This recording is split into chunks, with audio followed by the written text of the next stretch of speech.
They call them wet scrubbers, the pollution control devices used by the phosphate industry to capture fluoride gases produced in the production of commercial fertilizer.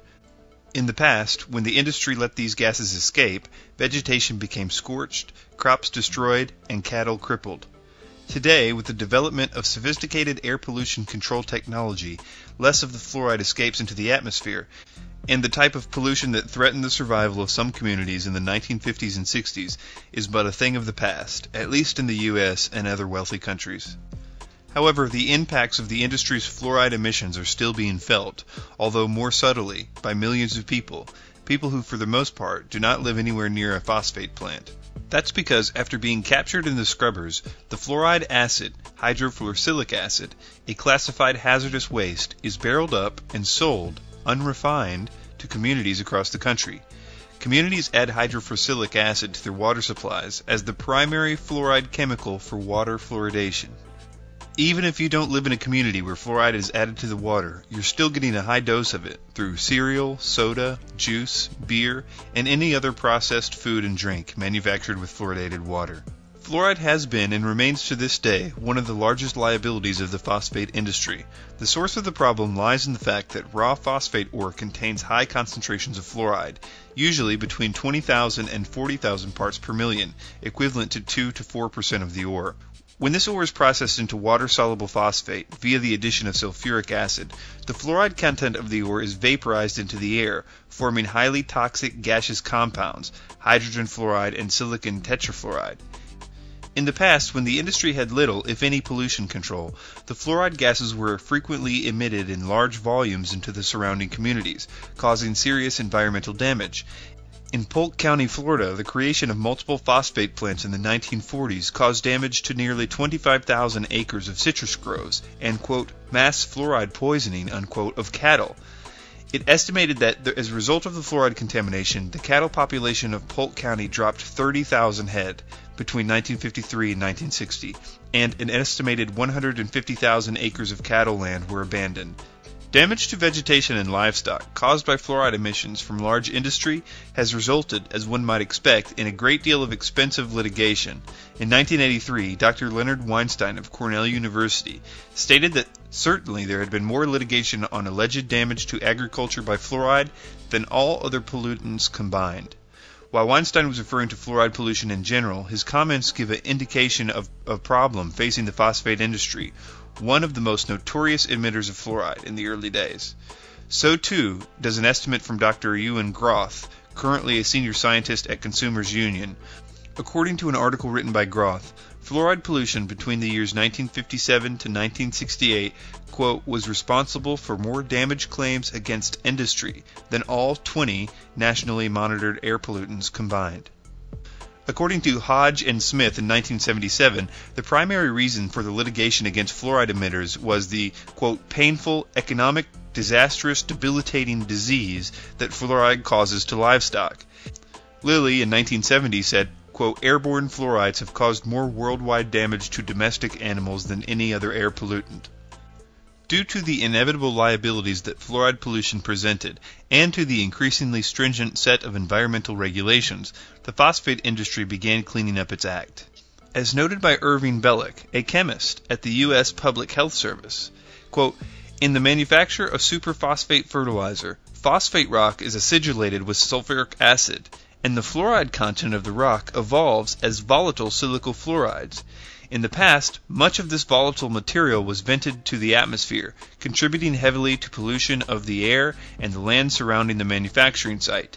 As awareness of the pollution problem increased, scrubbers were added to strip particulate and gaseous compounds from the waste gas. Considering the great demand among big industry for fluoride chemicals as a material used in a wide variety of commercial products and industrial processes, the phosphate industry could have made quite a handsome profit selling its fluoride wastes to industry. This was indeed the hope of some industry analysts. However, the U.S. phosphate industry has thus far been unable to take advantage of this market. The principal reason for this failure stems from the fact that fluoride captured in the scrubbers is combined with silica. The resulting silicofluoride complex has in turn proved difficult for the industry to separate and purify in an economically viable process. As it now stands, silicofluoride complexes, hydrofluorosilicic acid and sodium silicofluoride, are of little use to industry. Thus, while U.S. industry continues to satisfy its growing demand for high-grade fluoride chemicals by importing calcium fluoride from abroad, primarily Mexico, China, and South Africa, the phosphate industry continues dumping large volumes of fluoride into acidic wastewater ponds that lie at the top of mountainous waste piles which surround the industry. Of course, not all the phosphate industry's fluoride waste is disposed of in the ponds. As noted earlier, the phosphate industry has found at least one regular customer of its silicofluorides: municipal water treatment facilities. According to recent estimates, the phosphate industry sells approximately 200,000 tons of silicofluorides, hydrofluorosilicic acid, and sodium silicofluoride to U.S. communities each year for use as water fluoridation agents. In 1983, Rebecca Hanmer from the U.S. Environmental Protection Agency described the policy of using phosphate industry's silicofluorides for fluoridation as follows, quote, "In regards to the use of fluorosilicic acid as the source of fluoride for fluoridation, this agency regards such use as an ideal solution to a long-standing problem. By recovering the byproduct fluorosilicic acid from fertilizer manufacturing, water and air pollution are minimized, and water authorities have a low-cost source of fluoride available to them." Another EPA official, Dr. J. William Hersey, the current Senior Vice President of EPA Headquarters Union, recently expressed a different view on the matter. According to Hersey, quote, "If this stuff gets into our air, it's a pollutant. If it gets into a river, it's a pollutant. If it gets into a lake, it's a pollutant. But if it goes right into your drinking water system, it's not a pollutant? That's amazing. There's got to be a better way to manage this stuff." Adding to Hersey's concerns are three recent findings. First and foremost are two recent studies reporting a relationship between water treated with silicofluorides and elevated levels of lead in children's blood. The authors of these studies speculate that the silicofluoride complex may increase the uptake of lead derived from other environmental sources such as lead paint into the bloodstream. The second finding is the recent and quite remarkable concession from the EPA that despite 50 years of water fluoridation, the EPA has no chronic health studies on silicofluorides. All safety studies on fluoride to date have been conducted using pharmaceutical-grade sodium fluoride, not industrial-grade silicofluorides. The defense made by the agencies promoting water fluoridation, such as U.S. Centers for Disease Control, to the lack of studies is that when the silicofluoride complex is diluted into water, it dissociates into free fluoride ions, or fluoride compounds, and thus the treated water, when consumed, will have no remaining silicofluoride residues. This argument, while supported by a good deal of theoretical calculation, is backed by a notable lack of laboratory data.